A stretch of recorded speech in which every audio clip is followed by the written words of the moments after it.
নিরিবিলি বসে বসে ডক্টর ইকবাল বসে দোয়া করতেছে। একটা রাস্তা পাইছি শেষ রাত্রে তাহাজ্জুদের নামাজ পড়া বসে বসে আল্লাহ পাকের জিকির আজকার মোরাকাবা পড়া শেষ রাত্রে উঠো ইকবাল, শেষ রাত্রে উঠো, রাত্রে উঠা নামাজ পড়ে পড়ে আল্লাহর কাছে রোনাদারি করো আর আল্লাহকে ডাকতে থাকো, যিনি মেহেরবানি করে আমাদেরকে ইমানের দৌলত দান করলেন। আলহামদুলিল্লাহ, আমাদেরকে আল্লাহ পাক ইমানদার বানিয়েছেন, মুসলমান বানিয়েছেন। এটা আল্লাহর অনেক বড় মেহেরবানি এবং এহসান। মুসলমান হওয়ার জন্য, ইমানদার হওয়ার জন্য নিয়ত শর্ত, এরাদা লাগবে, ইচ্ছা লাগবে। ইচ্ছা না থাকলে আল্লাহ পাক জবরদস্তি করে জোর করে কাউকে ইমানদার বানাবেন না। মানুষকে আল্লাহ পাক এখতিয়ার একটা শক্তি দিয়েছেন। মানুষ সবকিছু যেমন ভালো মন্দ বুঝে, ইমানের ব্যাপারেও তাকে বুঝতে হবে। আমি আল্লাহ পাকের কাছে ইমান চাই কিনা, না চাইলে আল্লাহ জবরদস্তি করে কাউকে ইমানদার বানাবেন না। এই জন্য সারা পৃথিবীতে অগণিত অসংখ্য মানুষ, ইমানদারের সংখ্যা কম। 150 কোটির মতো মানুষ ইমানদার, বাকি 550 কোটি মানুষ বেঈমান, কাফের, ইহুদি, নাসারা। তারা সংখ্যায় বেশি হওয়ার কারণে আর আমরা সংখ্যায় কম হওয়ার কারণে তারা আমাদের উপরে নির্যাতন করে, জুলুম করে। আমরা নীরবে সব সহ্য করে যাই। তাদের জন্য দোয়া করছি যে আল্লাহ যদি তাদেরকে হেদায়েত দিয়ে দিতেন, তারা যদি ইমানের পতাকা তলে চলে আসতো, পৃথিবীর পরিবেশটা সুন্দর হতো, তারা আখেরাতে জাহান্নাম থেকে বেঁচে যেত। এই জন্য আল্লাহ সুবহানাহু ওয়া তাআলা যাদেরকে ইমানদার বানিয়েছেন এদের উপরে অনেকগুলি দায়িত্ব, অনেকগুলি জিম্মাদারি আছে। শুধু ইমানটুকু আনছি এটি আমার নাজাতের জন্য যথেষ্ট নয়। ইমানের সাথে সম্পর্ক রেখে আমাকে ইমানের যতগুলি চাহিদা এগুলি আদায় করা লাগবে। সেই ইমানের চাহিদা হিসাবে ইমানের পরে যে অংশটুকু একে ছেড়ে দিয়েছেন, মানুষ ওই দিকে খেয়াল চলে যাবে, আলোচনা অন্যদিকে চলে যাবে। ছোট বাচ্চা তো হাঁটবে, আদর করবে, চলবে।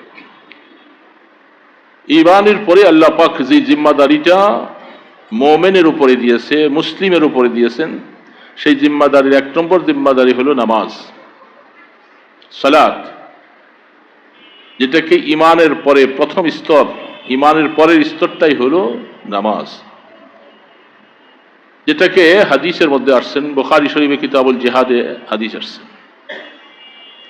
সাহাবায়ে কেরাম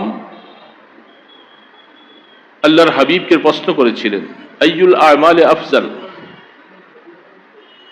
আমলের মধ্যে সবচেয়ে উত্তম আমলটা কি? তখন রাসূল বলতেছেন, আস-সালাতু আলা মিকাতিহা, সময় মতো নামাজ আদায় করা ইমানদারের জন্য ইমানের পরে সবচেয়ে বেশি গুরুত্বপূর্ণ আমল। সময় মতো নামাজ আদায় করা। তারপরে হাদিসে বিভিন্ন আরো আছে, সুম্মাইয়ুন, তারপরে কি রাসূল বলছেন, বিররুল ওয়ালিদাইন, মা বাবার সাথে ভালো ব্যবহার করা। সুম্মাইয়ুন, তারপরে কি, আল জিহাদু ফি সাবিলিল্লাহ। এইভাবে হাদিসের বর্ণনা আসছেন। 1 নম্বর আমল হলো সময় মতো নামাজ আদায় করা। সময় মতো নামাজ আদায় করা, তাহলে নামাজটা আদায় করার জন্য আমাকে ইলম দরকার। নামাজের জন্য ইলম লাগবে, কিভাবে নামাজ পড়তে হবে, কিভাবে নামাজ আদায় করা লাগবে, নামাজের সূরা কিরাতগুলি সহিহ হতে হবে, নামাজ কি কারণে ভেঙে যায়, নামাজ কিভাবে শুদ্ধ হবে, এই ইলমটা জানা জরুরি। এই জন্য বুখারী আলাইহির রাহমা এগুলি অনেক কথা, লম্বা চূড়া আলোচনা বিষয় করলে বুঝে আসে। হুজুর আসবেন, কথা বলবেন, আমি কয়েকটা পয়েন্টের উপরে কথা বলার জন্য ভূমিকা হিসাবে কথাগুলি বলছি। এই জন্য কিতাবুল ঈমানের পরে কিতাবুল ইলম বয়ান করা হয়েছে। যেহেতু ঈমান এটা প্রথম জিনিস, আখিরাতে নাজাত পাওয়ার জন্য ঈমান শর্ত। ঈমান অর্জন করার পরে তার উপরে জিম্মাদারি হলো নামাজ। আর নামাজটাকে যথাযথ আদায় করতে হলে তার ইলম লাগবে। কিভাবে নামাজ আদায় করব? সহি হতে হবে। আর নামাজের জন্য পূর্ব শর্ত হলো নামাজের মধ্যে কোরআন তেলাওয়াত জরুরি জিনিস। কোরআন তেলাওয়াত লাগবে না নামাজে? কোরআন তেলাওয়াত ছাড়া নামাজ হবে। এই কোরআন তেলাওয়াত এটা যে জরুরি এবং গুরুত্বপূর্ণ বিষয়, এটা ব্যক্তিগত আলাল ইনফিরাদ কারো উপরে জন্য নয়। ইমানদার হিসাবে যে হবে, নারী পুরুষ সবার জন্য, সকলের জন্য নামাজ ফরজ। আর নামাজ আদায় করতে হলে কোরআন তার মধ্যে ফরজ। কোরআনের সহিভাবে কোরআন তেলাওয়াত শিখা জানা, এটা প্রত্যেকটা নর নারীর উপরে ফরজে আইন। কুতুবুল ইলম হলো ফরজে কিফায়া, যেটা কিছু না কিছু মানুষ আদায় করলে জিম্মাত থেকে খালাস হয়ে যায়। আর ফরজে আইন যেটা, এটা সবরের জন্য এমন ভাবে জরুরি, এই ফরজে আইনের ইলম অর্জন না করলে আল্লাহ পাকের কাছে জবাবদিহি হইতে হবে। আমাদের সামাজিক ভাবে এখন বোঝা দরকার, মুসলিম সন্তান যারা পৃথিবীতে আসছে এবং আসতেছে, আসবে, সকলের জন্য নামাজ জরুরি। নামাজের মধ্যে কোরআন তেলাওয়াত শিক্ষা জরুরি। কি বলেন, জরুরি কিনা? আমরা সামাজিক ভাবে যারা আছি, বিভিন্ন অ্যাঙ্গেলে আমরা মুসলমান যারা আছি, মুষ্টিময় মানুষ যারা ছোটবেলায় কোরআন শিখছে, মক্তবে উস্তাদের কাছে কোরআন শিখছে, নামাজ শিখেছে, এই লোকগুলি নামাজটাকে শুদ্ধভাবে আদায় করার জন্য সচেষ্ট এবং চেষ্টাও করে। যারা কোনোদিন কোনো মক্তবে, কোনো হুজুরের কাছে, কোনো নুরানি মাদ্রাসায় ছোটবেলায় কোরআন শিখে নাই, তাদের নামাজ শুদ্ধ হয় না, তাদের কোরআন ভুল, কোরআনের মধ্যে সহি হয় না। কোরআন যদি সহি না হয়, নামাজ বাতিল। নামাজের মধ্যে এক একটা অক্ষরের উচ্চারণ জানা লাগবে। উচ্চারণগুলির মধ্যে পাশাপাশি পার্থক্য করা লাগবে। সিনের সাথে যদি সায়ের সাথে মিলে যায়, সোয়াদের সাথে যদি আবার সিনের সাথে মিলে যায়, আলহামদু বলতে যায় যদি হা আর হা, ছোট হা, দুইটা পার্থক্য না হয়, আমার নামাজ হবে না। নামাজ পড়তে হলে আমাকে একটা কফের উচ্চারণ আর একটা কাফ ছোট ভাবে তার উচ্চারণ প্রভেদ করতে হবে, পার্থক্য করতে হবে। যেমন কুল হুয়াল্লাহু আহাদ, আল্লাহ পাক বলতেছেন তুমি বলো যে তোমার আল্লাহ এক। এখন সেখানে যদি কেউ কুল হুয়াল্লাহ বড় কাফের উচ্চারণটা সে করতে পারলো না, শুধু কুল বলল, তাহলে অর্থ কি হবে? যেখানে এত বেশকম, যে বেশকমের কারণে অর্থ পরিবর্তন হয়ে যাবে, নামাজ ফাসেদ হয়ে যাবে, নামাজ বাতিল হয়ে যাবে। এই জন্য আল্লাহ সুবহানাহু তাআলা মানুষকে কোরআনকে সহি করে আদায় করার জন্য আল্লাহর হাবিবের মাধ্যমে অদ্য অবধি পর্যন্ত সেই সিস্টেমটা, সেই নীতিমালাটা রাখছেন যে মুসলমান তুমি হওয়ার পরে তোমার দায়িত্ব হলো তুমি নামাজ শিখতে হবে, নামাজ পড়া লাগবে। আর নামাজটা শিখার বিষয়, তার মধ্যে নামাজ সহি হইতে হবে, কেরাত সহি হইতে হবে, কোরআন শুদ্ধ লাগবে। কোরআন শুদ্ধ ছাড়া শুধু নামাজ পড়লেই নামাজ হবে না। আমরা সামাজিকভাবে আমাদের যত মুসলমান ভাইরা আছি, যারা আমরা বিভিন্ন অ্যাঙ্গেলে আমরা চাকরি করি, কাজ করি, ব্যবসা করি, তাদের নামাজ সম্পর্কে তিনি কতটুকু সচেতন যে আমার পুরা নামাজের মধ্যে আমার কেরাতগুলি শুদ্ধ হইতেছে। কি কারণে নামাজ ভেঙে যায়, কি কারণে অজু ভেঙে যায়, কি কারণে নামাজের ওয়াজিব নষ্ট হয়ে যায়, নামাজের ফরজগুলি কি, এগুলি সম্পর্কে আমাদের মুসলমান ভাই যারা এই যে রাস্তায় চলতেছি, মাইকের আওয়াজ শোনা যাচ্ছে, আমাদের সিএনজি স্টেশনে আছেন, পরিবহন সেক্টরে আছেন, গার্মেন্টস সেক্টরে আছেন, বিভিন্ন ভাবে যারা আছেন, এরা তো মুসলমান, কি বলেন, মুমিন না? তাদের উপর কি নামাজ ফরজ না? তিনি কি কোনোদিন যাচাই করে দেখেছেন যে আমার নামাজটা, আমার সূরাগুলি, কোরআন শরীফটুকু নামাজ পড়ার জন্য যতটুকু দরকার এটুকু আমার শুদ্ধ হয় কি হয় না, উনি কি কোনোদিন যাচাই করেছেন? আমার তো মনে হয় না যাচাই করেছেন। ছোটবেলার থেকে আস্তে আস্তে আস্তে করে একটু একটু করে বড় হয়ে গেছি। বড় হওয়ার পরে বিভিন্ন সেক্টরে আমি কাজ শুরু করলাম। রিজিকের তালাশে আমি মেহনত করতে শুরু করেছি।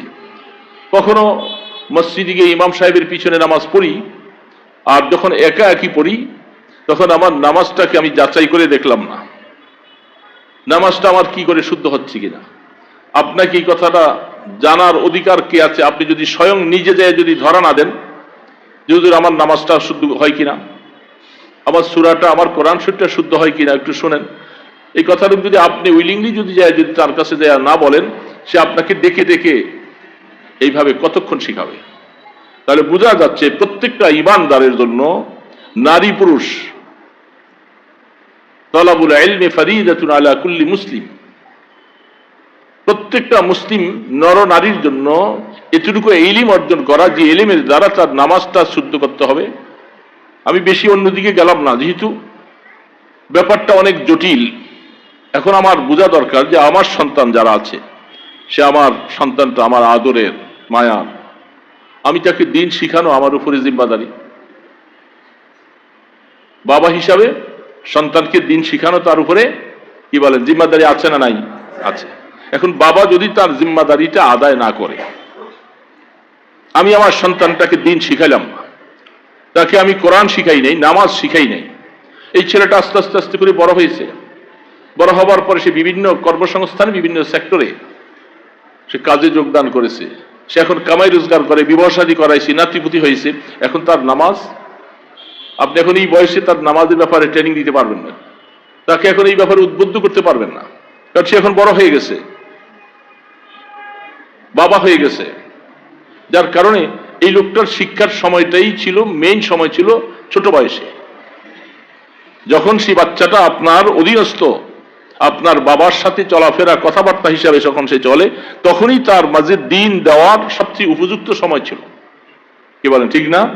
ওই সময়টা যদি আমরা কেউ গাফলতির সাথে কাটাই দেই, বেখবর অবস্থায় যদি কাটাই দেই, তাহলে সন্তান আস্তে আস্তে বড় হয়ে যাবে। যেই বয়সে গিয়ে তাকে আর এই ব্যাপারে রাগ করার কোনো সুযোগ নেই, তখন দিন শিখাবার কোনো সুযোগ নেই, তাহলে সে এমন অবস্থায় দুনিয়াতে হায়াত তার কাটালো, এই ছেলেটা তার নামাজ শুদ্ধ না, তার কেরাত শুদ্ধ না, নামাজ ভেঙে যাচ্ছে, কি অবস্থা। তখন সে অনেক সময় লজ্জায় শরমে মসজিদে গেলেও আশপাশে তাকায় মানুষ কেমনে নামাজ পড়ে, কিভাবে উঠা বসা করে। এটা ইমাম সাহেবের সাথে একটু উঠে বসা করলো, কিন্তু একা একই যখন নামাজ পড়বে তখন সে নামাজ কিভাবে পড়বে? তার নামাজ হবে না। তাহলে বোঝা যায় প্রত্যেকটা মুসলমান বাচ্চা ছেলেদের জন্য তাকে দিন শিখানো জরুরি। এই কারণে আমি ছোট্ট আয়াতটা তেলাওয়াত করেছি। আল্লাহ সুবহানাহু ওয়া তাআলা আপনাকে আমাকে কি বলতেছেন? সূরা আর রহমান, এটা আমাদের অনেকের প্রসিদ্ধ একটা সূরা, জানা। কেন আল্লাহ পাক কিভাবে বললেন? আল্লাহ পাক সবকিছু আপনার থেকে আমার থেকে অনেক ভালো জানেন।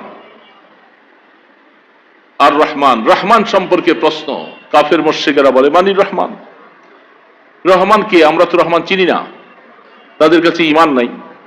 রহমান সম্পর্কে প্রশ্ন করা হচ্ছে।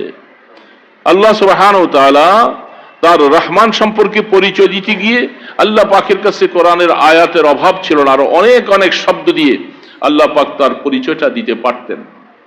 কিন্তু রহমান শব্দের পরিচয় দিতে গিয়ে আল্লাহ পাক সূরা আর রহমানের মধ্যে যে শব্দগুলি ব্যবহার করেছেন, এই শব্দগুলির প্রতি গবেষণা করা দরকার। আমি মনে করব প্রত্যেকটা ঈমানদার মুসলমানের এটা গবেষণা করা দরকার। একেবারে রাষ্ট্রপতির থেকে নিয়ে আমাদের একজন সুইপার পর্যন্ত প্রত্যেকটা মুসলিম জাতি যে হবে, তার এই আল্লাহ পাকের কোরআনের সূরা আর রহমানের এই সামান্য কয়েকটা আয়াতের প্রতি তাদের গবেষণা করা, এর নির্দেশনাকে নিজের জীবনে বাস্তবায়ন করা, রাষ্ট্রীয়ভাবে তা প্রতিষ্ঠিত করা সকলের জন্য জরুরি। কি বলছেন আল্লাহ পাক? রহমানের পরিচয়। রহমান কঠিন একটা শব্দ, আমরা অনেকে বলি বিসমিল্লাহির রহমানির রহিম, আছে না নাই? রহমান রহিম। রহমান আর রহিম যে শব্দটা সম্পর্কে তাফসীর ওয়ালারা লেখেন, রহমান শব্দটা এমন একটা শব্দ, এটা অর্থটা ব্যাপক।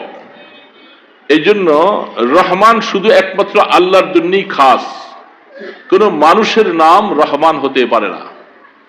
মানুষ হবে আব্দুর রহমান, আব্দুর রহিম হবে, রহমান কোন মানুষের নাম হতে পারবে না। এই জন্য আমাদের দেশে যারা আমরা আব্দুর রহিম আব্দুর রহমান নাম রাখছি, এটা সবচেয়ে উত্তম নাম। আব্দুল্লাহ আব্দুর রহমান হাদিসের মধ্যে আসছে সবচেয়ে উত্তম নাম। তো আমরা আমাদের সামাজিক ভাবে আমাদের সন্তানদের নাম রাখছি আব্দুর রহমান। তার মানিটা কি? রহমানের দাস, রহমানের গোলাম, রহমানের গোলাম। এখন আমরা ডাকতেছি কি? এই রহমান ভাই এদিকে আসো, রহমান রহমান ডাকি না?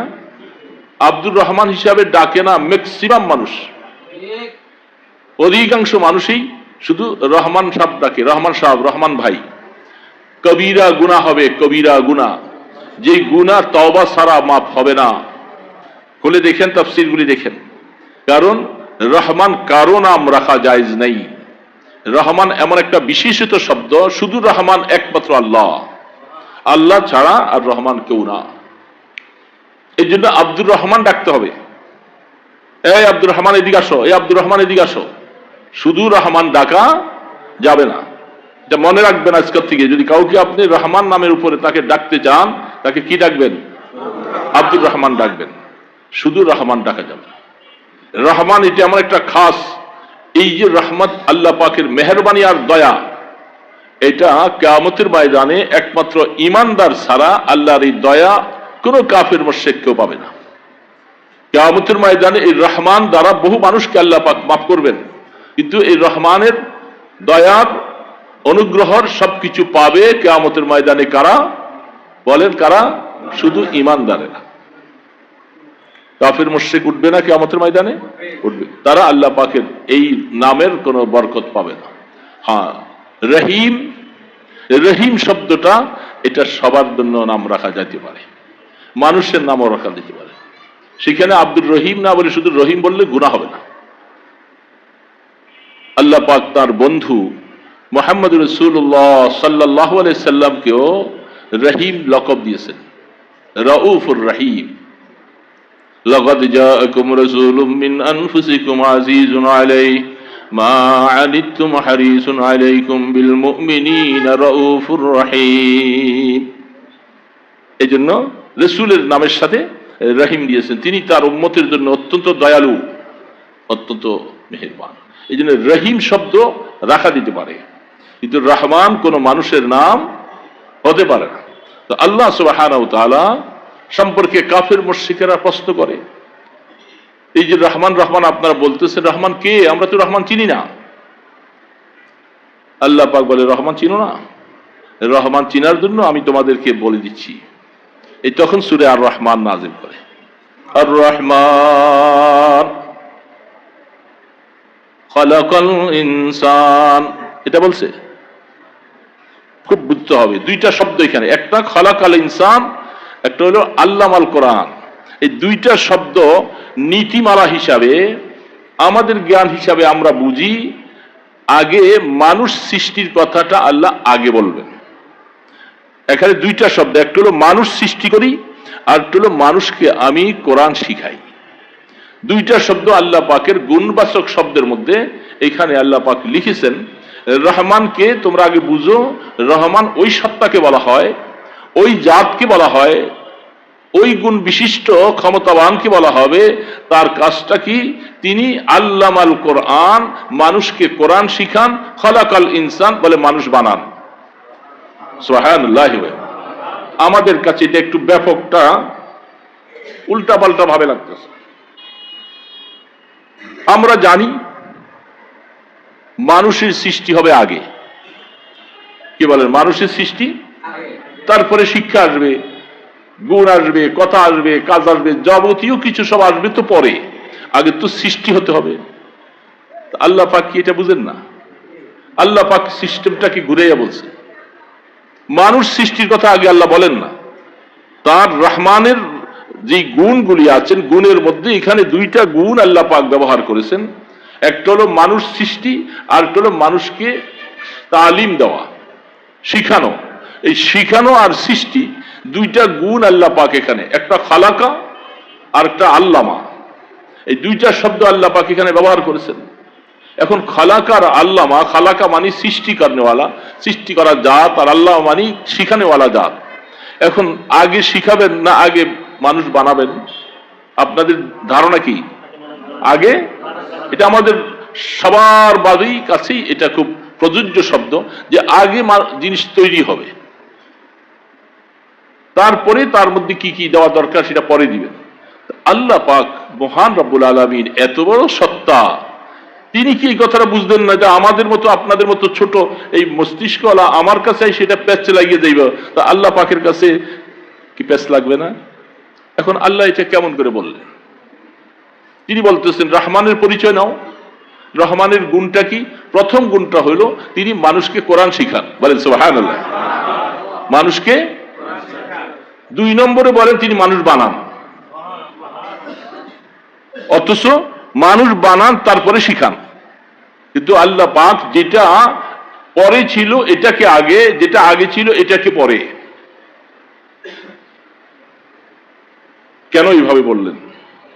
ইমানদারকে এই কথা বোঝানো হচ্ছে, এই যাদের মস্তিষ্কের মধ্যে আকল জ্ঞান আছে, যারা পাগল না, উন্মাদ নয়, মজনুন নয়, যারা ভালো বুঝো, মন্দ বুঝো, আপন বুঝো, পর বুঝো, সবকিছু যারা বুঝো, তোমাদের মস্তিষ্কটার মধ্যে আমি আল্লাহ বুঝবার জন্য এই শব্দটা আমি এইভাবে ব্যয় করেছি।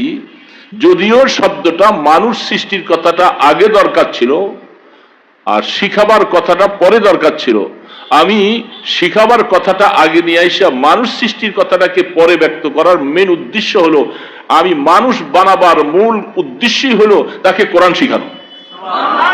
মানুষ আমি কেন বানাইতেছি, মানুষকে জমিনে কেন পাঠাইতেছি?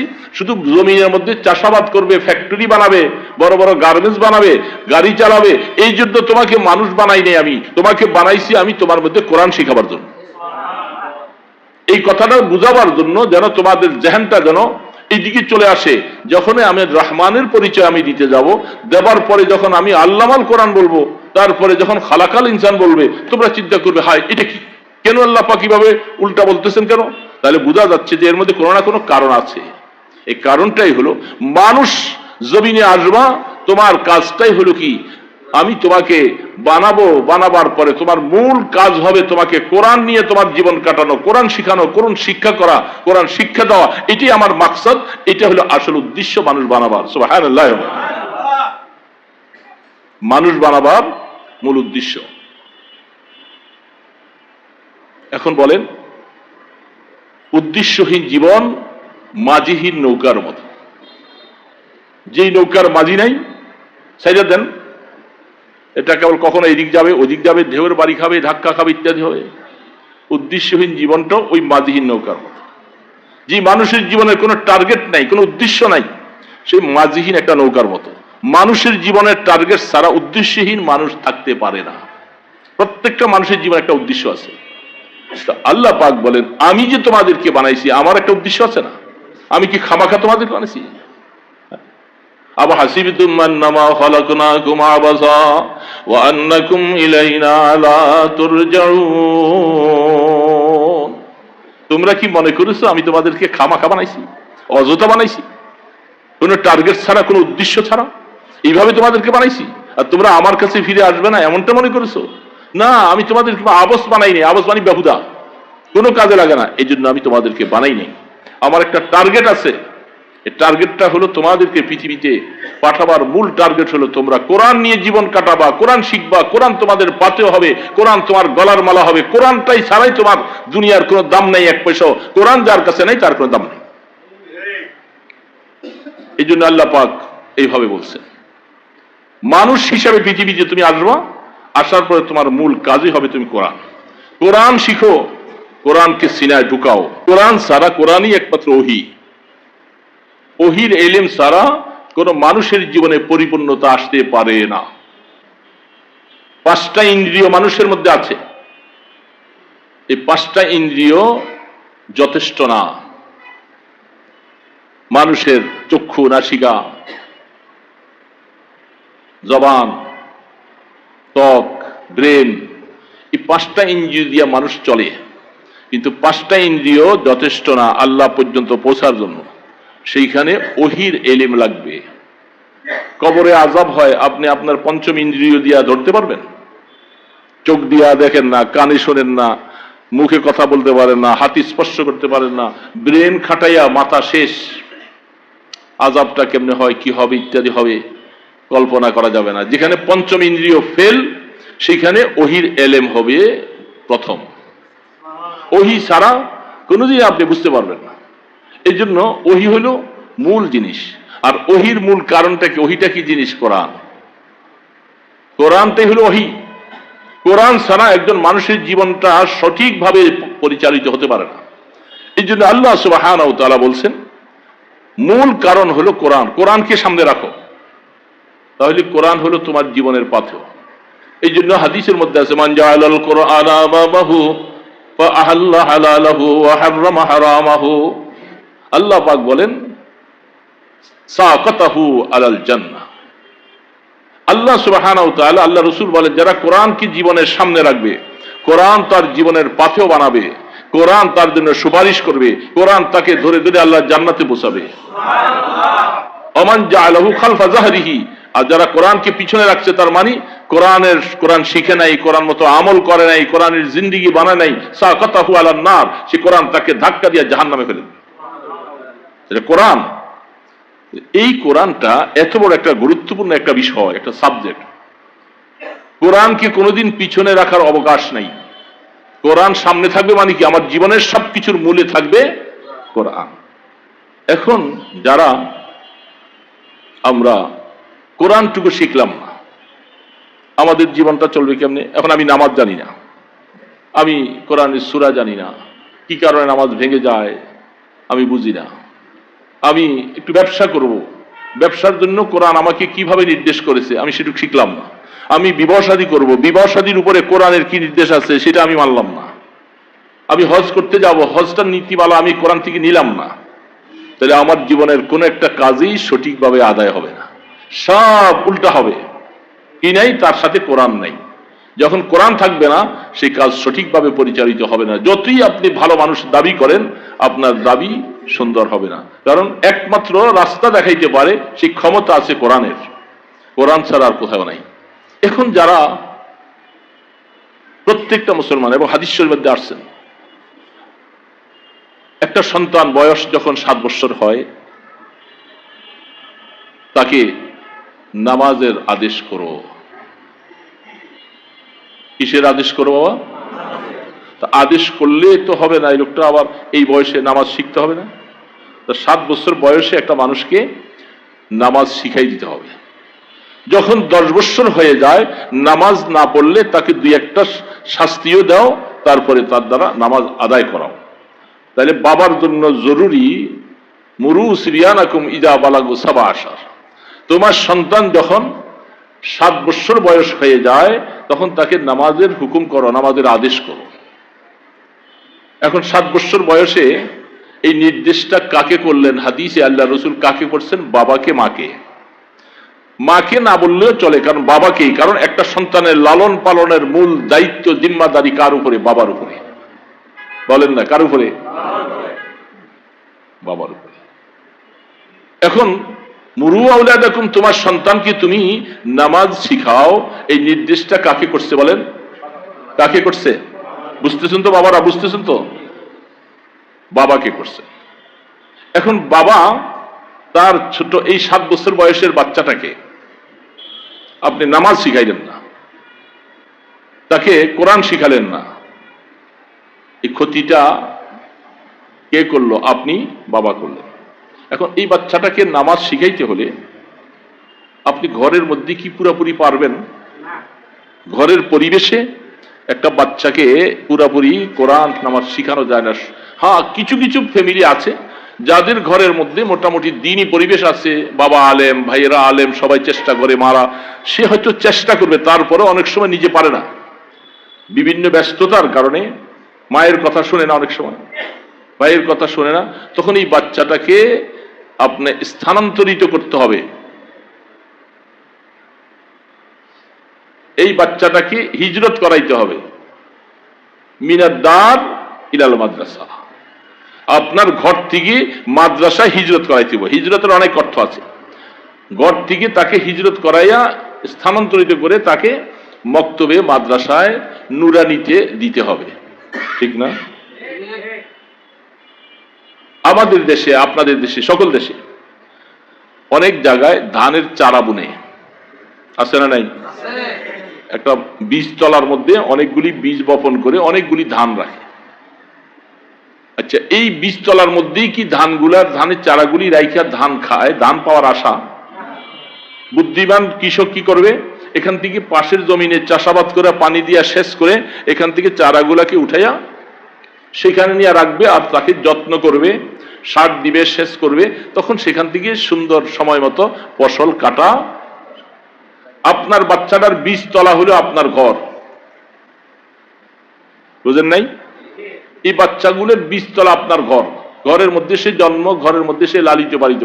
এইখানে বাচ্চাটাকে বসাইয়া রাখলে তার দ্বারা ভবিষ্যতে কোরআন শিখানো, নামাজ শিখানো, দিন শিখানো, তাকে বড় শিক্ষিত বানানো, এটা সম্ভব হবে না।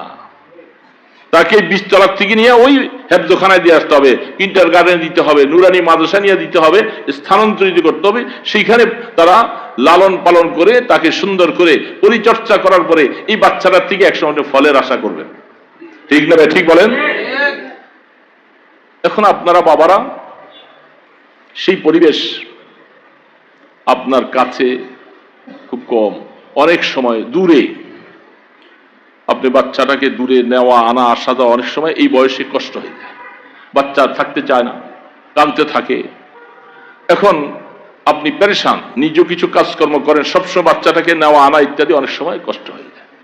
এই জন্য প্রয়োজন কি, আপনার পরিবেশ অনুযায়ী আপনার আশপাশে যদি এরকম কোরআন শিখার একটা কেন্দ্র থাকে, আমি বাচ্চাটাকে সেখানে দিয়ে আসলে বীজতলার থেকে সরাইয়া আমার বাচ্চাটাকে আপনাদের সংস্পর্শে নিয়ে যখন দিব, সেই বাচ্চাটাকে আপনার সুন্দর একটা মানুষ বানিয়ে দিবেন, হাফেজ বানবে, আলেম বনবে, সহি করে কোরআন শিখবে, নামাজটা শিখবে। তখন এই বাচ্চাগুলাকে এইভাবে করে আপনার কাছে যখন দিবে, এই বাচ্চা যখন নিজে বড় হয়ে যাবে, তখন আল্লাহ রসুল যে বলছিলেন ওয়াদরিবুহু ইজা বালাগা আশার, যখন এই বাচ্চাটা বয়স যখন 10 হয়ে যাবে, এখন যখন সে নামাজ পড়বে না, তার উপর একটু শক্তি, একটু দুই একটা হালকা ব্যাট দিয়া, একটু কর্কশ বাক্য বলে হলো তাকে নামাজ পড়ার দায়িত্ব আপনার বাবার। কার? যদি দায়িত্বটা আদায় না করি, রাসূলের নির্দেশ আমার উপরে আসছিল, আমি আল্লাহ পাকের আদেশকে বরখেলাপ করেছি। এখন এই শাস্তিটা যদি, বাচ্চাটা যদি নষ্ট হয়ে যায়, সে যদি বেনামাজি হয়ে যায়, জাহান্নামের দিকে যাওয়া শুরু করে, তার জীবনটা যখন চরিত্রহীন হয়ে যাবে, এর পানিশমেন্টটা শুধু বাচ্চাটাই পাবে না, আমিও পাবো। বলেন বাবা, আপনি পাবেন কি পাবেন না? আপনার জিম্মাদারি কি করছেন? আপনি আদায় করেন। এখন আসেন, জিম্মাদারি আদায় করতে হলে আপনি অনেক সময় একা একই এরকম একটা মক্তব, মাদ্রাসা, নুরানি, কিন্টার গার্ডেন, হেফজখানা, একটা মাদ্রাসা একা একই আপনি করতে পারবেন না। আপনার মধ্যে সেই মেধাও নাই, সেই অ্যাবিলিটিও নাই, সে আর্থিক সচ্ছলতা এরকম নাই। আমার বাচ্চাটাকে আমি পড়াবার জন্য এমন একটা পরিবেশ তৈরি করা একা একজনের জন্য সম্ভব। এখন আসেন, আল্লাহ পাক কি বলতেছে? আল্লাহ পাক বলতেছে ফালাউলা নাফারা মিন কুল্লি ফিরকাতিন মিনহুম তাইফাতুন লিয়াতাফাক্কাহু ফিদ-দীন ওয়ালিয়ানজুরু কওমাহুম ইযা রাজাউ লাআল্লাহুম ইয়াহযারুন। আল্লাহ সুবহানাহু ওয়া তাআলা বলতেছে, এ প্রত্যেক এলাকার থেকে তোমরা কিছু ইলম শিখনেওয়ালা হও, কোরআন শিখনেওয়ালা হও, গভীরতার সাথে কোরআন হাদিস তোমরা শিখো। শিখার পরে তোমার দায়িত্ব ওয়ালিয়ানজুরু কওমাহুম, তুমি যে এলাকার থেকে গিয়ে কোরআন এবং হাদিস শিখলা, সেই এলাকার মধ্যে তোমাকে ছাড়া তোমার ভাই, বন্ধু, চাচা, বাতিজা, মামা, খালা, আশপাশে তোমার অনেকগুলি কওম আছে। কওম আছে না নাই? কওম বুঝছেন তো আল্লাহ পাকের ভাষা। ওয়ালিয়ানজুরু কওমাহুম, আল্লাহ পাক বলছে তোমার কওমকে তুমি ভয় দেখাও।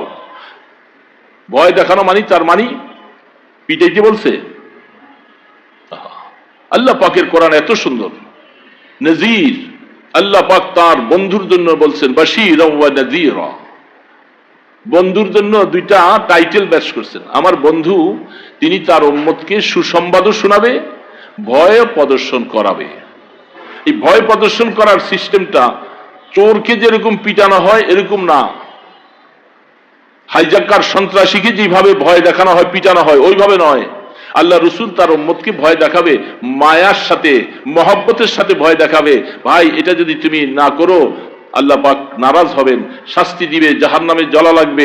এইভাবে তাকে মহব্বতের সাথে ভয় দেখাইয়া তাকে দ্বীনের দিকে আগাবে। এটা হলো নজির। এখন আল্লাহ সুবহানাহু ওয়া তাআলা আপনার এলাকার একজন আলেম, তাকে বলছে এই তোমরা সকলেই মূর্খ থেকো না, কিছু আলেম হও।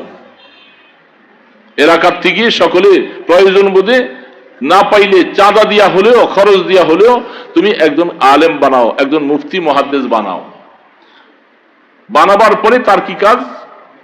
সে সুন্দরভাবে ফাকাহাত অর্জন করবে, ইলম হাসিল করবে, খুব গভীরতার সাথে অর্জন করে তার মূল দায়িত্ব সে ওই ইলম হাসিল করে শুধু বসে থাকবে না। ওয়ালিয়ানজুরু কওমাহুম ইযা রাজাউ, যখন তুমি দ্বীন হাসিল করবে, ইলম হাসিল করবে। রাসূল করিম সাল্লাল্লাহু আলাইহি সাল্লামের সাথে জিহাদের ময়দানে সবাই যেতে চাইছে। আল্লাহ পাক বলতেন সবাই চলে গেলে তো মদিনা খালি পড়ে যাবে, কিছু এখানে থাকবে আর কিছু আপনার সাথে তারা শরীক হবে। আপনার সাথে থাইকা থাইকা যারা দ্বীন শিখবে এরা যখন আবার বাড়িতে চলে আসবে, আইসা যারা যেতে পারে নাই এদেরকে দ্বীন শিখাইবা।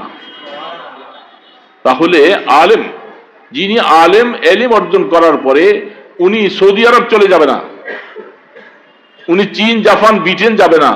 যেই কওমের থেকে গিয়ে তিনি ইলম শিখছে সেই কওমের কাছে উনি রিজাত করবে, সেই কওমের কাছে ফিরে আসবে। ফিরে আইসা এই এলাকার যে সমস্ত মানুষগুলি যারা দ্বীন শিখতে পারলো না, যারা কোরআন শিখতে পারলো না, তাদের সবাইকে দ্বীন আর কোরআন শিখাইবা কিভাবে? মায়ার সাথে। এখন মায়ার সাথে শিখাইতে যাইয়া গরিব টাইম দেখেন কয়টা হয়েছে? হ্যাঁ, আচ্ছা ঠিক আছে। এখন এই লোকগুলার সামনে যখন তিনি আইসা আপনাকে দ্বীন শিখাবে মায়ার সাথে, এই লোকটা দ্বীন শিখাইতে আইসা চিন্তা করলেন আমার এলাকায় তো বাচ্চাদেরকে কোরআন শিখাবার জন্য, দ্বীন শিখাবার জন্য সেই ব্যবস্থাপনা নাই, আমি একা তো পারবো না। তখন আপনাদের মতো কিছু দ্বীনদার বুদ্ধিওয়ালা মুসলমানদেরকে সাথে নিয়ে বলে আসেন আমরা একটা নুরানি মাদ্রাসা করি। কি ঠিক না? ঠিক বলেন, আসেন আমরা একটা নুরানি মাদ্রাসা করি, এই আমাদের বাচ্চাগুলি যেন এখানে আইসা তারা দ্বীন শিখতে পারে। একটা নুরানি মাদ্রাসা শিখ করে একটা হেফজখানা, একটা কিন্ডারগার্টেন, এইভাবে করে সেখানে মুসলমানের সন্তানকে দ্বীন শেখাবার জন্য তখন ওই হুজুর তার দায়িত্ব আদায় করে। কারণ তার উপরে দায়িত্ব আল্লাহ দিয়েছে যে তুমি কোরআন শিখবা, নিজে শুধু জান্নাতে যাইবা এই ফিকির করলে চলবে না। এলাকার সকলকে জাহান্নামের ভয় দেখায়া তাদেরকে দ্বীন শিখাও, কোরআন শিখাও। এই জন্য তারা কি করে? এলাকার উলামায়ে কেরাম যারা দ্বীন শিখছে আপনাদের মতো নেককার দ্বীনদারদেরকে সাথে নিয়া তখন আইসা বলে যে ভাই আসেন আমরা একটু জায়গা কিনি অথবা একটা ভাড়া বাড়িতে আমরা একটা নুরানি মাদ্রাসা, একটা কিন্ডারগার্টেন, একটা হেফজখানা তৈরি করি। কি দায়িত্ব আদায় করে কি করে না? এখন হুজুর যে দায়িত্বটা আদায় করলেন, দায়িত্বটা কে দিছে বলেন তো? কে দিছেন? ওয়ালিয়ানজুরু কওমাহুম। যেহেতু আল্লাহ পাক বলতেছে তুমি তোমার কওমকে আখিরাতমুখী বানাতে হবে, এটার দায়িত্ব তোমার, তুমি ইলম শিখাইছো। এখন আলেম উনি ওনার দায়িত্ব আদায় করতেছে। এখন দায়িত্ব আদায় করতে যাইয়া আপনারা এখন যারা কিছু কিছু মানুষ নব্য শিক্ষিত, যারা কোরআন শিখেন নাই, দ্বীন শিখেন নাই, আপনারা বলতেছেন এখন এই এলাকায় এলাকায় এত নুরানি মাদ্রাসা বানাইয়া কি দরকারটা? আপনার মাথায় এখন ব্যথা শুরু হয়েছে, আপনাদের মাথায় এত ব্যথা যে আপনার প্রাইমারিতে আপনার ছেলে যারা যারা দিছিলেন এগুলি ওইখানের লেখাপড়ার পরিবেশ ভালো না দেখে এরা আপনার নুরানি মাদ্রাসায় চলে আসে। আসে কি আসে না? এখন আপনি মেম্বার, চেয়ারম্যান আছেন এলাকার, মুসলমানই অবশ্যই, আপনার মাথায় ব্যথা। হ্যাঁ, আমি প্রাইমারি স্কুলের একজন ম্যানেজিং কমিটির একজন সভাপতি, আমি একজন সেক্রেটারি, আমি কোষাধ্যক্ষ, আমার প্রাইমারি থেকে খালি হইয়া ছেলেগুলি নুরানি মাদ্রাসায় যায়, এটা তো আমার কাছে ভালো লাগে না। এখন আপনি কি করলেন? চলেন আমরা ডিসি সাহেবকে জানাই যে স্যার এই নুরানি মাদ্রাসাগুলি করার কারণে আমার এলাকার প্রাইমারি স্কুলের ছাত্রগুলি কমে যাইতেছে। এখন আপনি যে সেখানে নালিশ করলেন, সেই নালিশ করার কারণে কি দাঁড়ালো? গত কয়েকদিন আগে আপনারা দেখবেন আমাদের মাননীয় শিক্ষামন্ত্রী সাহেব বসছেন সমস্ত ডিসি সাহেবদেরকে নিয়ে। আমি এতক্ষণ কথাগুলি বলে আসছি, এখন আমার এই কথাটা আপনারা বুঝেন। আমাদের সমস্ত বাংলাদেশের ডিসি সাহেবদেরকে নিয়ে আমাদের মাননীয় মন্ত্রী মহোদয় শিক্ষামন্ত্রী বসছেন। বসে ওনাদের কথা হলো এই এলাকা এইভাবে কিন্ডার গার্ডেন, নুরানি মক্তব, এইভাবে হ্যাবদুখানা একটা বাড়ি ভাড়া নিয়ে এই নিয়ে সেই নিয়ে এটা হতে দেওয়া যাবে না, এটা করা যাবে না। এখন কি করতে হবে? নিবন্ধিত হতে হবে।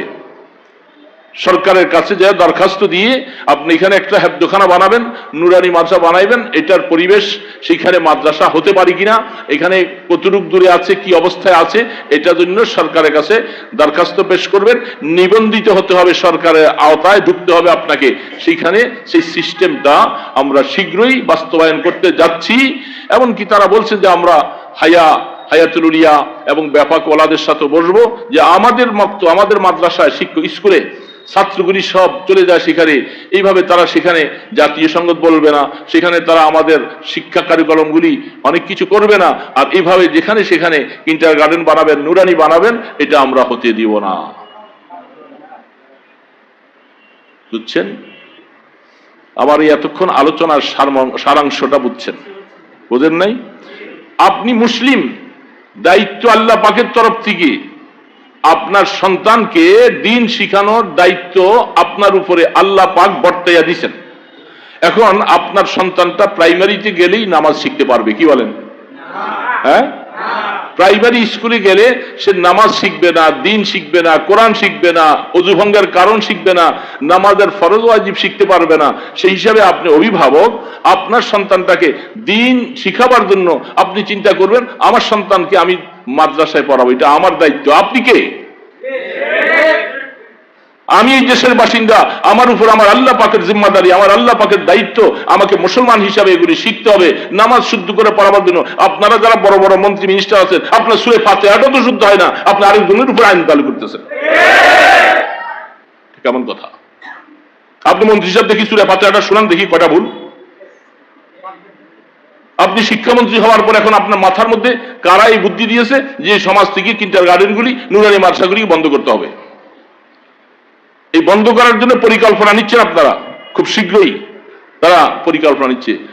এটা শোনার পর থেকে আমার মাথা ঘুরতে শুরু করেছে। এটা তো কোনোভাবে বাস্তবায়ন হতে দেওয়া যায় না। এটা কি করে সম্ভব? আরে বাবা, আশ্চর্য কথা। আপনার ২,৫০০ একটা থানা, আপনার ২,৫০০ থানার মধ্যে স্কুলে, ভার্সিটিতে, প্রাইমারিতে, হাই স্কুলে যত ছাত্র আছে, এই এতগুলি ছাত্র সারা বাংলাদেশের সমস্ত মাদ্রাসাগুলি মিলেও এত ছাত্র নাই। শুধু একটা থানার মধ্যে আপনাদের স্কুল, কলেজে, ভার্সিটিতে যত ছাত্র আছে, সারা বাংলাদেশের সমস্ত কিন্ডার গার্ডেন, নুরানির থেকে কওমি মাদ্রাসা, সমস্ত মাদ্রাসাগুলি একসাথে মিলাইলে একটা থানার স্কুলের ছাত্ররা তাদের সমতুল্য নয়, এর থেকে অনেকগুলি বেশি স্কুলের ছাত্র। আপনারা বলতেছেন আপনাদের প্রাইমারি খালি হয়ে যাচ্ছে, আপনাদের প্রাইমারি। আরে বাবা, আশ্চর্য কথা। অনেক বছর আগের কথা, আমাদের নারায়ণগঞ্জের ডিআইটি মসজিদটা ছোট্ট টিনের ঘর থেকে আস্তে আস্তে বড় হচ্ছে, মুসল্লি জায়গা হয় না, আস্তে আস্তে বাড়তে বাড়তে অনেক বাড়ছে। পাশেই আমাদের এখানে একটা দেয়াবগ আছে, দেয়াবগ মহল্লা, তো ওইখানে মার্কেট আছে। সেইখান থেকে মুসল্লিরা শুক্রবার হলে, ওয়াক্তিয়া নামাজ হলে, এরা ডিআইটি মসজিদে আইসা এইটুকু হাইটে আইসা এখানে নামাজ পড়ে। এখন ওই কমিটির মাথা ব্যথা, তোমাদের মার্কেট হলো আমাদের মসজিদের পাশে, তোমরা এইখানে রাইখা তোমরা সবকাল ডিএটি চলে যাও, ব্যাপারটা কি? সেখানে কি, সেখানে কি বধু, সেখানে কেন যাও? এরা চেষ্টা করতেছে। তো কিছু কিছু লোকেরা বলছে কাজ করো, তোমরা রাস্তাটা বন্ধ করে দাও, এখান থেকে রাস্তা বন্ধ করে দাও, তাইলে মানুষ আর ওই দিকে যাবে না। একজনকে মানুষ কি রাস্তা বন্ধ করে আটকে রাখা যায়? তাদের ভালো লাগে সেখানে, তারা সেখানে যায়। তোমার এতে অসুবিধা কি? তোমার পাশে মসজিদ, এখানে ভালো লাগে তারা এখানে যাবে, যার ওইখানে ভালো লাগে সেখানে যাবে। তো তুমি এটার উপরে এত হিংসা কেন? এখন আমাদের মন্ত্রী সাহেবের কথা এটাই, প্রাইমারি খালি করে নুরানিতে কেন যায় ছেলেরা? এটা আমাদের মাথার ব্যথা। তুমি প্রাইমারি, আমরা এত কোটি কোটি টাকা প্রাইমারিতে খরচ করব, আর সেখানে প্রাইমারি বাদ দিয়া তোমরা সেখানে নুরানিতে যাবে কেন, কিন্ডারগার্টেন যাবে কেন? এটা তো আমাদের মাথার হেডেক, এটা আমাদের একটা মানিজ্যতের প্রশ্ন। তো তোমার মানিজ্যতের প্রশ্ন তুমি তোমার প্রাইমারিগুলি সেই অনুযায়ী তৈরি করো, সেখানে কোরআন শিখাও, সেখানে দিন শিখাও, সেখানে মুসলমানদেরকে নামাজ শিখাও, মুসলমানিত্ব শিখাও, সেগুলি শিখাইবা না। আর যারা শিখায় তাদেরকে বন্ধ করার জন্য তোমরা পায়তারা করতেছো, পরিকল্পনা করতেছো, তবে এটাই সমাজে বাস্তবায়ন হবে না ইনশাআল্লাহ। এই সমাজে মুসলিম জাতি যতদিন বেঁচে থাকে এই পরিকল্পনা বাস্তবায়ন হতে পারবে না ইনশাআল্লাহ। এটা কি আশ্চর্য কথা! মুসলমানের সন্তান দিন শিখবে না, কোরআন শিখবে না, যেখানে আল্লাহ পাক নিজে বলতেছেন আমি পৃথিবীতে মানুষ বানাইছি কোরআন শিখাবার জন্য। তোমরা সেই রাস্তা বন্ধ করে দিয়া তোমরা এখন অন্য রাস্তায় হাঁটতে উঠছো। তোমাদের কি সমস্ত আজে বাজে বুদ্ধি দেয় কারা? এরা নাস্তিক যারা আছে, যারা মুসলিম বিদ্বেষী, তারা তোমাদেরকে এই সমস্ত বুদ্ধিগুলি দিচ্ছে। তবে এই দেশের মুসলিম জনতা ইনশাআল্লাহ যারা হককে ভালোবাসে, আল্লাহকে ভালোবাসে, যারা জমিনের মধ্যে মুসলমান হিসাবে বেঁচে থাকতে চায়, তারা কোনোদিন তাদের সন্তান দিন হারা করবে এটা কোনোদিন তারা রাজি হতে পারে না। এই জন্য দুঃখের সাথে বলতেছি মুসলিম ভাইরা, কঠিন পরীক্ষা আসতেছে আমাদের সামনে। পরীক্ষাটা আমাদের টিকে থাকা, ঈমানের উপরে বাজি রেখে টিকে থাকতে হবে। আল্লাহ সুবহানাহু ওয়া তাআলা বলছেন, আমরা দোয়া করি আমাদের মন্ত্রীর মাথায় যেন যারা এই উল্টা বুদ্ধি দিছে, মন্ত্রী সাহেব যেন সঠিক সিদ্ধান্ত নিতে পারে, কোরআনের বিপক্ষে যেন তার সিদ্ধান্ত না যায়, মুসলমানের বিরুদ্ধে যেন সিদ্ধান্ত না যায়, সেও মুসলিম, মুসলমানের কি করে কল্যাণ হতে পারে, দিন শিখতে পারে, সেই দিকে যেন উদ্বুদ্ধ করে, তাদেরকে যেন আল্লাহ সুবুদ্ধি দান করে।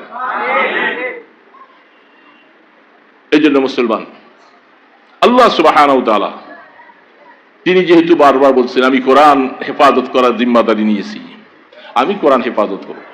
এই দেশের জনগণ মুসলিম জাতি তারা যদি কোরআনের পক্ষে যদি কাজ না করে কপাল পুড়ে যাবে, মুসলমানদের কপাল পুড়ে যাবে যে তুমি মুসলমান হওয়ার পরে তুমি কোরআনের পক্ষে কাজ করলা না, কোরআন প্রতিষ্ঠিত থাকার জন্য তুমি চেষ্টা করলা না, তুমি মেহনত করলা না, তাইলে কপাল তোমাদের পুড়ে যাবে। আমি আল্লাহর কি অসুবিধা?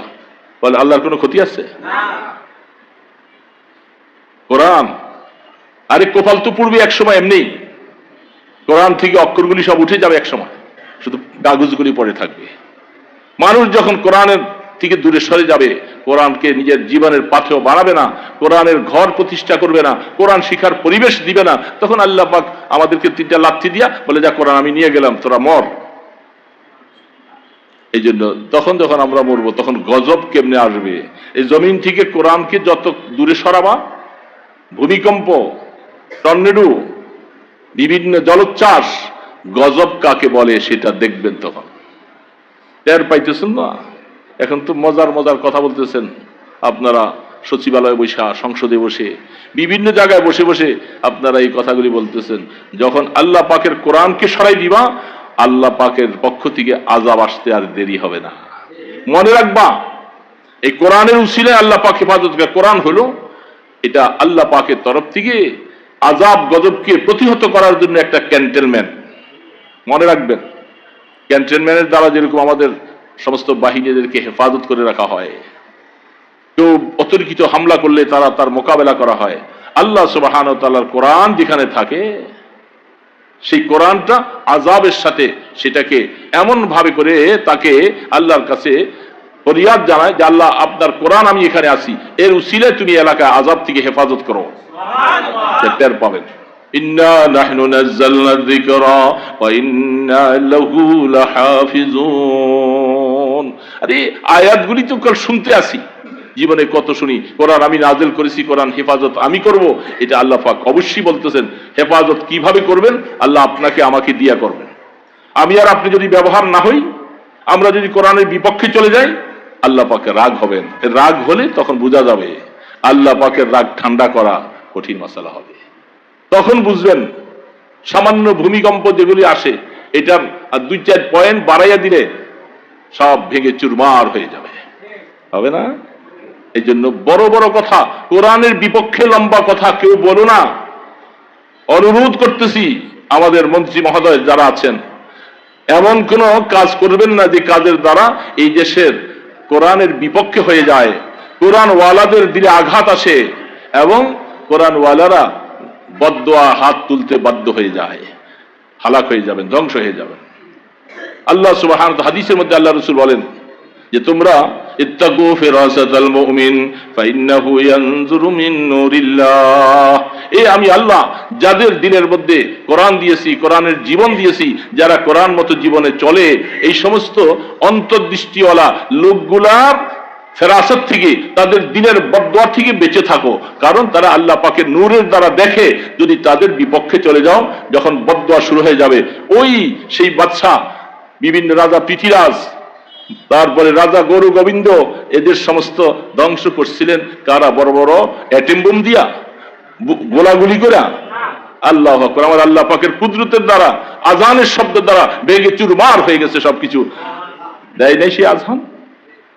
রাজা পৃথিরাজের সব ধ্বংস হয়ে গেছে না খাজা আজমির রহমতুল্লাহ আলাইহির উসিলায়? এই জন্য সেই আল্লাহ আজও আছে, সেই কোরআন আজও আছে। কোরআনের বিপক্ষে কেউ যাবেন না। অনুরোধ করে বলি, কোরআনের বিপক্ষে যাইয়েন না, গেলে নিজে ক্ষতি হবে, দেশ ক্ষতি হবে। এই জন্য কোরআনের পক্ষে থাকো। কি অসুবিধা আপনাদের? আপনাদের প্রাইমারিতে ছেলেমেয়েদের অভাব আছে, আপনার হাই স্কুলে ছাত্রছাত্রীর অভাব আছে। আপনাদেরকে এই সমস্ত আজে বাজে বুদ্ধি কে দিচ্ছে, যে বুদ্ধির কারণে আল্লাহ নারাজ হবে, কোরআন বিপক্ষে যাবেন আপনারা? এটা করেন না, ভালো না। হ্যাঁ, বলতে পারেন আপনারা আমাদের ক্ষমতার দ্বারা আমরা অনেক কিছু করতে পারি। ক্ষমতার দ্বারা করতে পারেন, ক্ষমতাকে আল্লাহ ধ্বংস করার ক্ষমতাও আল্লাহর আছে। এই জন্য মনে রাখো, কোরআনের বিপক্ষে নয়। আল্লাহ পাক এই জন্য বলতেছিলাম, আর রহমান আল্লামাল কোরআন খালাকাল ইনসান আল্লামাহুল বায়ান। আল্লাহ সুবহানাহু ওয়া তাআলা আপনাকে আমাকে অবস্থা দিয়েছিল যে আমি যেহেতু কোরআন শিখানো, এটা আমার দায়িত্ব, আমার জিম্মাদারি, আমার দায়িত্বটা তোমাদের দ্বারা আদায় হবে, ওলামায়ে কেরামদের দ্বারা আদায় হবে, যাদেরকে আমি ইলম দিয়েছি। এই জন্য আল্লাহ পাক বলেন, ইন্নামা ইয়াখশাল্লাহা মিন ইবাদিহিল উলামা। জমিনের মধ্যে যত মানুষ আছে, সমস্ত মানুষ থেকে যারা ওলামা, যাদেরকে আমি ওহীর ইলম দিয়েছি, কোরআনের ইলম দিয়েছি, তারা আমি আল্লাহকে বেশি ভয় করে, তারা আমি আল্লাহকে বেশি মায়া করে। আর এই জন্যই আমি দ্বীনের জিম্মাদারিটা ওলামায়ে কেরামের হাতে রেখে গেছি। রাসূল দুনিয়ার থেকে চলে গেছেন, দ্বীনের জিম্মাদারি ওলামায়ে কেরামের হাতে। এই জন্য ওলামায়ে কেরাম জীবনের উপরে বাজি রেখে এলাকায় এলাকায় মক্তব বানানো, নুরানি মাদ্রাসা বানানো, এগুলি সব ফিকির তারা করে। কেন? ওই যে আল্লাহ পাকের তরফ থেকে দায়িত্ব, মুসলমানের সন্তানকে দিন শিখাতে হবে। হাফিজ জি হুজুর রহমতুল্লাহ আলাইহি, আল্লাহর বান্দা, দুনিয়ার থেকে চলে গেছেন। বাইতুল্লাহ ঘরের পাশে উম্মে হানিতে বসে হযরত তার ছোট মেয়ের জামাতা মাওলানা আব্দুল হাই সাহেব রহমতুল্লাহ আলাইহি, আব্দুল হাই পাহাড়পুরি সাহেব, হুজুরকে দায়িকা বলতেছে, আব্দুল হাই এদিকে আসো। বাবে উম্মে হানিতে বৈশা দিয়া বলতেছে, আল্লাহর ঘরের পাশে বসছি, আমার মনে একটা কথা আসছে। কি কথা? যে বাংলাদেশে ৬৮,০০০ গ্রাম, এর মধ্যে মুসলমানরাই অধিকাংশ বাস করে, কিছু অমুসলমান আছে, হিন্দু আছে, বিভিন্ন জাতি আছে, তো মুসলমান সন্তানই বেশি। প্রত্যেকটা গ্রামে যদি একটা নুরানি মক্তব করা যায়, মুসলমানের বাচ্চারা যেন কোরআন শিখতে পারে। আমার দিলটার মধ্যে আসছে, আব্দুল হাই তুমি কি বলো? আব্দুল হাই পাহাড়পুরি সাহেব বলতেছে, আব্বা আপনি যা বলেন আপনার দিলে আসছে। বাইতুল্লাহ ঘরের সামনে বসে এটা আমার দিলে আসছে। কতদিন হায়াতে বাঁচি জানি না, তোমাকে আমি ওসিয়ত করে যাই, চেষ্টা করো সাধ্য অনুসারে প্রত্যেক গ্রামে যেন একটা নুরানি মক্তব কায়েম হয়। এর জন্য তোমরা ফিকির করবা, আল্লাহ ব্যবস্থা করে দিবে। হাফিজ জি হুজুর রহমতুল্লাহ আলাইহি দুনিয়া থেকে চলে গেছেন, একজন আল্লাহর কুতুব দুনিয়ার থেকে চলে গেছেন, আমাদের ঢাকা খালি হয়ে গেল। সেই হাফিজ জি হুজুর রহমতুল্লাহ আলাইহির দিলে কি ব্যথাটা আসছে যে প্রত্যেক গ্রামে একটা নুরানি মক্তব হওয়ার, মুসলমানের সন্তানকে দিন শিখাবার জন্য, কোরআন শিখাবার জন্য, নামাজ শিখাবার জন্য, এর বিকল্প কোনো ব্যবস্থা নাই। এই জন্য আব্দুল হাই পাহাড়পুরি সাহেব হুজুর, গাড়িতে অনেক সফর করেছি ওনার সাথে, তো বসে বসে বলতেছে, আমার শ্বশুর আল্লাহর কুতুব হাফিজ জি হুজুর রহমতুল্লাহ খেয়াল, আমি সেই বাস্তবায়ন করার জন্য আমরা বিভিন্ন জায়গায় ফিকির। তখন তিনি বলছেন, ওই সময় আরো তিনিও দুনিয়াতে চলে গেছেন, ৩০০ মক্তব কায়েম করছে তখন বিভিন্ন এলাকায় নুরানি মক্তব। কিছু অর্থ সেখান থেকেও দেয়, আর এলাকার জনগণকে বুঝাই দিয়ে আসে যে আপনারা এই একটা মক্তবের একজন শিক্ষকের বেতন দেন, ওস্তাদ আমরা দিব, আপনারা একটু কোরআন শিক্ষার ব্যবস্থা করেন। এইভাবে দেখেন আল্লাহর ওলির ফিকিরটা কি ছিল, প্রত্যেকটা গ্রামে একটা নুরানি মাদ্রাসা হওয়ার জন্য। সেই আল্লাহ ওয়ালাদের এই ফিকিরটাকে জবাই করে দিয়া এত বছর পরে আইসা আপনাদের মাথায় পোকা ঢুকছে, কিরা ঢুকছে যে কোরআনের ঘরগুলি ভাঙো, নুরানি মক্তব বন্ধ করো, কিন্ডারগার্টেন বন্ধ করো, এই হুজুররা খাইলে কোনো কাম নাই, ওখানে একটা বাসা ভাড়া নেয়, অমুকখানে একটা নেয়, এগুলি করতে দেওয়া যাবে না। এই জন্য ওনারা আইন করতেছে। আরে এত চেষ্টার পরেও তো মুসলমানের সন্তানকে দিন শিখানো যাচ্ছে না। আজকাল গার্মেন্টস এর ফ্যাক্টরিতে সব হাজার হাজার নারী পুরুষরা সকালবেলা চলে যায়। যে সময় আগের দিনে সকালবেলা ঘরে কোরআন শিখা হতো, একটা মক্তবের মধ্যে কোরআন শিখা হইতো, সেই পরিবেশ এখন নাই। এখন বাচ্চারা চলে যাবে, সবাই আপনার গার্মেন্টসে চলে যাবে, সেখান থেকে সারা দিন থাকবে, পড়বে। এরা কোরআন শিখার পরিবেশ নেই। কয়টা মেয়ে দিন শিখছে, কোরআন শিখছে? নামাজ নাই। তো যাদের ভিতরে কোরআন নাই, কাবাইতিল খারিব, আল্লাহ হাবিব ফরমান, আমার যে উম্মতের সিনার ভিতরে কোরআন নাই, তার সিনাটা যেন একটা অনাবাদী ঘরের মতো, যেখানে জিন ভূতের আড্ডা হয়। এই জন্য তার সিনার মধ্যে গুনার আড্ডা হবে, কোরআন নাই, কারণ কোরআন থেকে সে খালি। রাসূল বলেন, আমার মনে চায় আমার প্রত্যেকটা উম্মতের সিনার মধ্যে সূরা ইয়াসিন হোক। কিন্তু আফসোস হলো, আর এখন আমরা রাষ্ট্রীয়ভাবে আমরা চাইতেছি কাল তাদেরকে কিন্ডারগার্টেনের দিকে সরাও, নুরানি মক্তব দিকে সরাও, তাকে শুধু কাল প্রাইমারিতে নিয়ে ঢুকো। আর প্রাইমারির মধ্যে কি শিক্ষা আছে? শিক্ষাগুলি সব নষ্ট করেছো। সেখানে আগ্রম বাগ্রম এইটা সেটা আগ্রবাদে শিখানো হয়। মুসলমানের দিন শিখাবার কোনো পরিবেশ নাই। আর সেই পরিবেশটার মধ্যে তোমরা সেটা সুন্দর করবে না। নুরানি মক্তবগুলি বন্ধ করার পরিকল্পনা। আল্লাহ তোমাদেরকে হেদায়েত দান করুক। আমরা বলতেছি, যদি হেদায়েত ভাগ্য না থাকে, আল্লাহ যেন নস্যাৎ করে দেয়, দুলিশ্বাত করে দেয়, কোরআনের বিরুদ্ধে যেন তারা না দাঁড়ায়। মনে রাখা লাগবে মুসলমান ভাইরা, আল্লাহর জমিনে আল্লাহর কোরআন থাকবে না, আমাদের কি দাম? কোরআন যদি জমিন থেকে চলে যায়, আমাদের দাম আসে 2 পয়সা?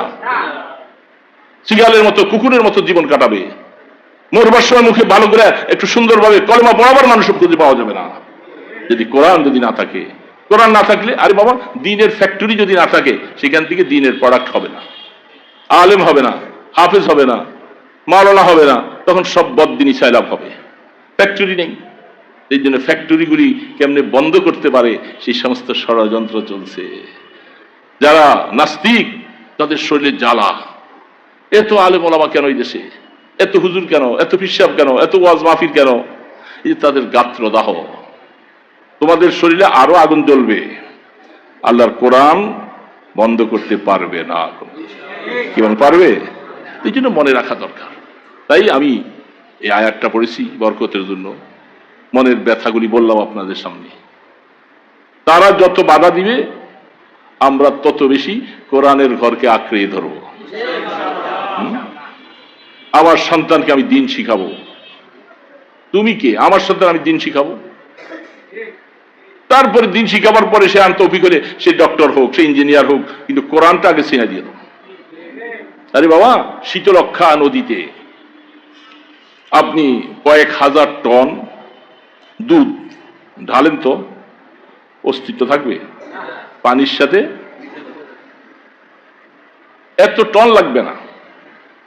1 কেজি দুধ ভালো করে জাল দিয়া এটার থেকে একটা মাখন বাইর করে, মেহনত করে যখন মাখন বাইর করে, এই মাখনের একটা টুকরা ঢেউয়ের মধ্যে ছাইড়া দিয়েন তো, এটা ভাসবে না, ডুবে যাবে?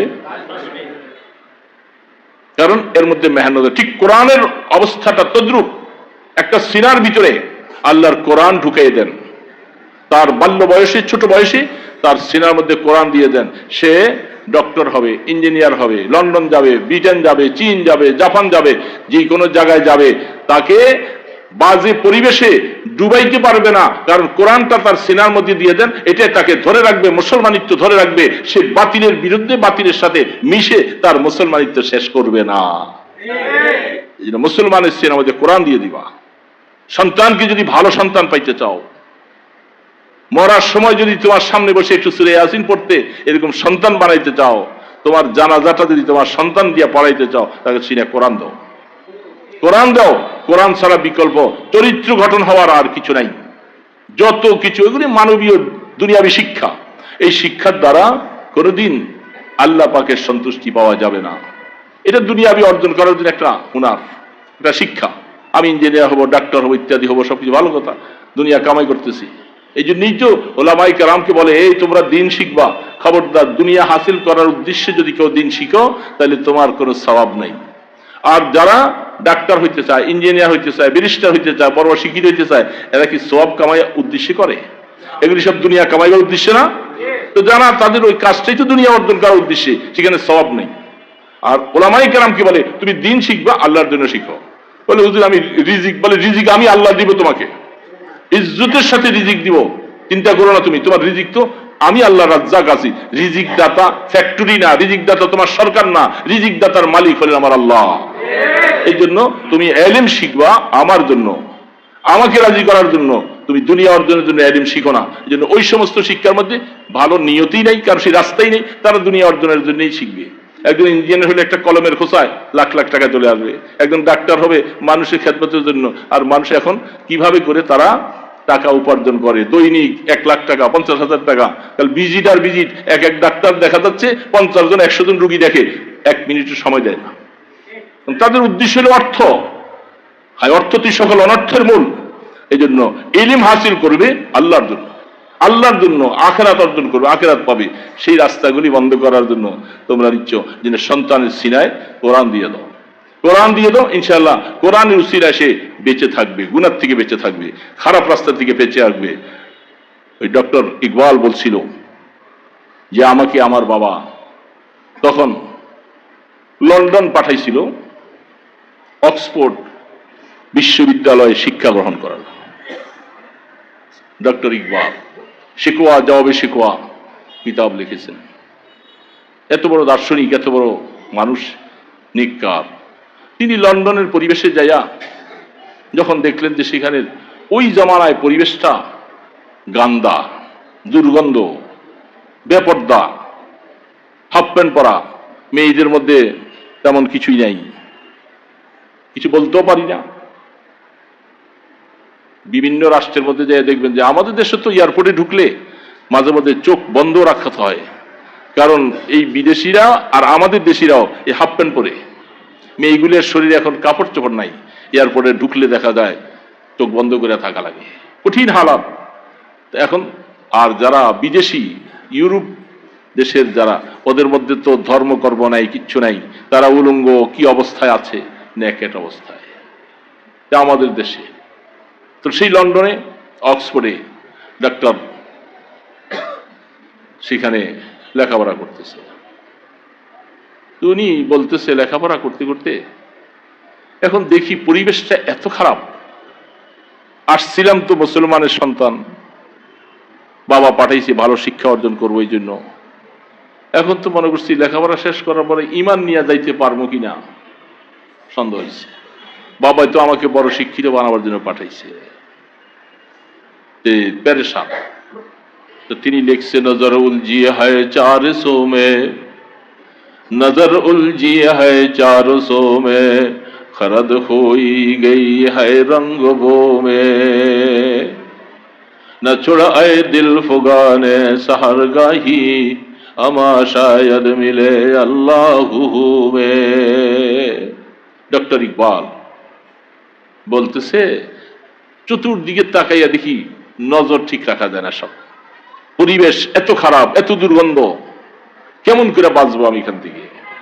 রাত্রে বাসায় যাইয়া দরজা লাগাইয়া চিন্তা করতেছি, ইকবাল ইমান নিয়ে তো বেঁচে থাকতে হবে, ইমান নিয়ে তো তোমাকে দেশে যেতে হবে। ইমান যদি এখানে রাইখা যাও তো কেন আসছো? দুনিয়া অর্জন হলো ঠিকই, বড় শিক্ষিত হইলা, কিন্তু আল্লাহকে তো হারিয়ে ফেললা। তখন নিরি বসে বসে ডক্টর ইকবাল বসে দোয়া করতেছে যে একটা রাস্তা পাইছি শেষ রাত্রে তাহাজ্জুদের নামাজ পড়া বসে বসে আল্লাহ পাকের জিকির আজকার মুরাকাবা পড়া যদি হায়াতটা কাটাইতে পারি দিনের বেলা, এটার শক্তির দ্বারা ওই গুনাহ থেকে বাঁচা আমার জন্য সহজ হবে।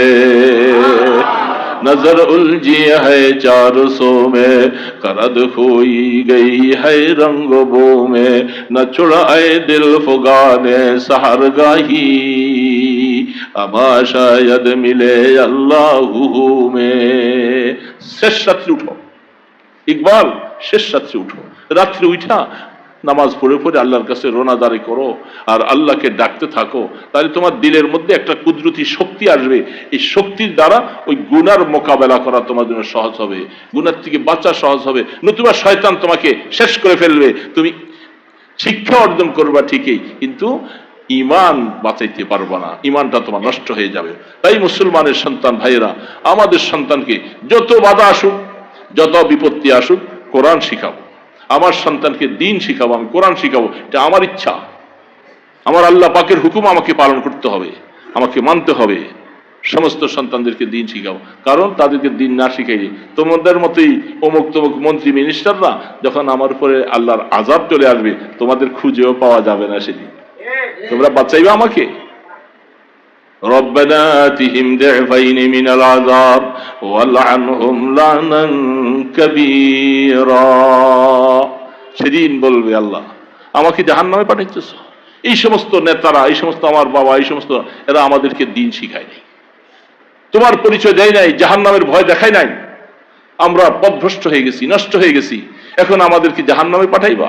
আল্লাহ এদেরকে ডাবল শাস্তি দাও, তারপরে আমরা আপনার সাথে ফায়সালা মেনে জাহান্নামে যাব। আগে এদেরকে শাস্তি দিতে হয়। এই জন্য বাবা যারা হয়েছি, আল্লাহ সন্তান দিয়েছেন, শুকর আদায় করতেছি। বাবা, সবার বাবার উপরে দায়িত্ব। পৃথিবীতে সন্তান আসার পরে প্রথম তার দায়িত্ব হলো এই সন্তানটার একটা ভালো নাম রাখবে। এটা বাবার উপরে সন্তানের হক। সন্তানটা পৃথিবীতে আসলে একটা ভালো নাম, তারপরে তাকে একটু কোন আল্লাহওয়ালা বুজুর্গদের মুখে একটু খেজুর চাপাইয়া একটু তাহানিক করাইবা। অনেক ফায়দা, অনেক লাভ।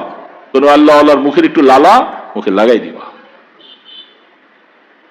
3 নম্বরে আকিকা করো। আকিকা, আকিকা মানে হলো মেহমান দাওয়াত দিয়া বিশাল বড় খাওয়ানোর আয়োজন না। গতকাল একজন ফোন দিয়েছে, হুজুর